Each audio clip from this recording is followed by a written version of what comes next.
আসসালামু আলাইকুম দর্শক বন্ধু, আপনারা দেখতে পাচ্ছেন শর্ট প্লেয়ার ফাউন্ডেশন দিয়ে 4 বেডরুমের একটি একতলা বাড়ি নির্মাণ কাজের প্রসেস এবং নির্মাণ কাজ চলছে। তো কেন আমরা ব্রিক ফাউন্ডেশন দিয়ে না করে আমরা শর্ট প্লেয়ার ফাউন্ডেশন দিয়ে করছি? আসলে ব্রিক ফাউন্ডেশন দিয়ে বাড়ি নির্মাণ করার খরচ কতটুকু বাঁচবে এবং শর্ট প্লেয়ার ফাউন্ডেশন দিয়ে বাড়িটা নির্মাণ করলে আপনার কত টাকা খরচ বেশি যাবে, আর এর উপকার কি, আর ব্রিক ফাউন্ডেশনে করলে আপনার ক্ষতিটা কি, এই বিষয়টাই আমরা বিশ্লেষণ করব আজকের এই ভিডিওর মাধ্যমে। তো ভিডিওটি স্কিপ না করে আমরা ভিডিওটা কন্টিনিউ করতে থাকবো, তাহলে এই বাড়িটির ফ্লোর প্ল্যানটি সহ কতটুকু জায়গার উপরে বাড়িটি নির্মাণ করা হয়েছে পুরো বিষয়টা আমরা কিছু আংশিক জানবো, তাহলেই একটি ধারণা আসবে আমরা কিভাবে বাড়িটা নির্মাণ করব। তো দর্শক বন্ধু, আসেন আমরা পুরো বিষয়টা জানতে থাকি। আর এই বাড়িটি করার জন্য আমাদের দৈর্ঘ্যের দিকে জায়গা লেগেছে 41 ফিট, প্রস্থের দিকে জায়গা লেগেছে 32 ফিট। যদি আমরা দৈর্ঘ্যপ্রস্থ হিসাব করি তাহলে আসে 1312 স্কোয়ার ফিট। শতকে হিসাব করলে আসে 3 শতক, 0 পয়েন্ট কাঠা হিসাব করলে আসে 2 কাঠা।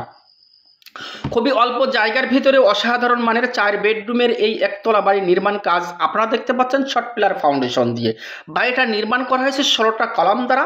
এই বাড়িটির যতটুকু কাজ আপনারা দেখতে পাচ্ছেন, আসলে এতটুকু কাজ করার জন্য আমার অ্যাকুরেট কোনো হিসাব নাই, তবে হিসাবটা আমি দিতে পারছি না। তবে আপনার ব্রিক ফাউন্ডেশন এবং শর্ট প্লেয়ার ফাউন্ডেশন এই দুইটার ভিতরে কত টাকা ডিফারেন্স হয় সেই হিসাবটা কিন্তু আমি আপনাদেরকে দিব ইনশাল্লাহ। ভিডিওটি কন্টিনিউ করতে থাকেন, তাহলে পুরো বিষয়টা আপনারা জানতে পারবেন।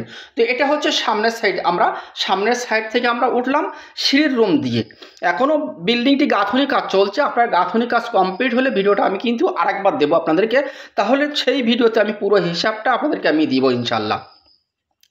তো আসেন, এই যে বাড়িটার নির্মাণ কাজ আপনি যতটুকু দেখছেন, আসলে এতটুকু কাজ যদি আপনি ব্রিক ফাউন্ডেশনতে করতেন সেই ক্ষেত্রে আপনার কত টাকা বেশি যেত এবং গ্যারেন্ট বিম ঢালাই করা পর্যন্ত আমাদের এক কথা পুঁতা শেষ করা পর্যন্ত আমাদের কত টাকা খরচ যেত ব্রিক ফাউন্ডেশনতে করলে, আর এই পর্যন্ত আমাদের কত টাকা খরচ গেছে যদি আমি আপনাদেরকে হিসাবটা দিই তাহলে অবশ্যই আপনি বুঝতে পারবেন দর্শক বন্ধুরা।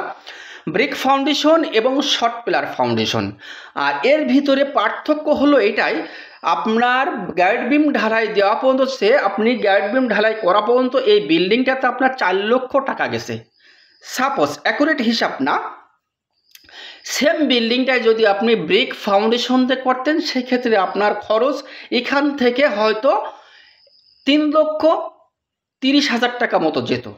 কারণটা কি, এখানে আপনার ব্রিক ফাউন্ডেশন দিয়ে যদি আপনি এই বিল্ডিংয়ের পোতাটা কমপ্লিট করতে যান সেক্ষেত্রে আপনার মিনিমাম এই বিল্ডিংটা পোতা গাঁথনি কমপ্লিট করার জন্য আপনার 4 থেকে 5 গাড়ি ইটের প্রয়োজন হতো। আর এই যে শর্ট প্লেয়ার ফাউন্ডেশন দিয়ে আপনার বিল্ডিংটা নির্মাণ করা হয়েছে সেই ক্ষেত্রে আপনার খোয়ার জন্য আমাদের পিকেট গেছে 3000 পিস, রড গেছে 1700 কেজি। প্ল্যানটি আপনারা দেখতে পাচ্ছেন, এই বাড়িটি করা হয়েছে ব্রিক ফাউন্ডেশন দিয়ে, আপনারা ভিডিওটা দেখেছেন। তো এটি হচ্ছে মেন গেট, আর মেন গেট থেকে ঢুকে আমরা পাবো হচ্ছে ড্রয়িং এবং ডাইনিং। বাড়িটি মূলত 4টা মাস্টার বেডরুম দিয়ে এই বাড়িটির ড্রয়িং প্ল্যানটি সাজানো হয়েছে। সামনের সাইড রাখা হয়েছে 2টা বেডরুম, বেডরুমের সাইজ দেওয়া হয়েছে 14 ফিট বাই 12 ফিট। পিছন সাইডে 2টা বেডরুম দেওয়া হয়েছে 13 feet by 11 feet, 13 feet by 11 feet. Drawing ডাইনিংটা দেওয়া হয়েছে 10 ফিট, এবং এটি হচ্ছে কিচেন 10 ফিট বাই 8 ফিট। এটি হচ্ছে 2টা toilet 8 feet by 5 feet, 8 feet by 5 feet. বাড়িটি করার জন্য দৈর্ঘ্যের দিকে জায়গা লেগেছে 41 ফিট, প্রস্থের দিকে জায়গা লেগেছে 32 ফিট। যদি আমরা দৈর্ঘ্যপ্রস্থ হিসাব করি তাহলে আসে 1312 স্কোয়ার ফিট। শতক হিসাব করলে আসে 3 শতক, 0 পয়েন্ট কাঠা হিসাব করলে আসে 2 কাঠা।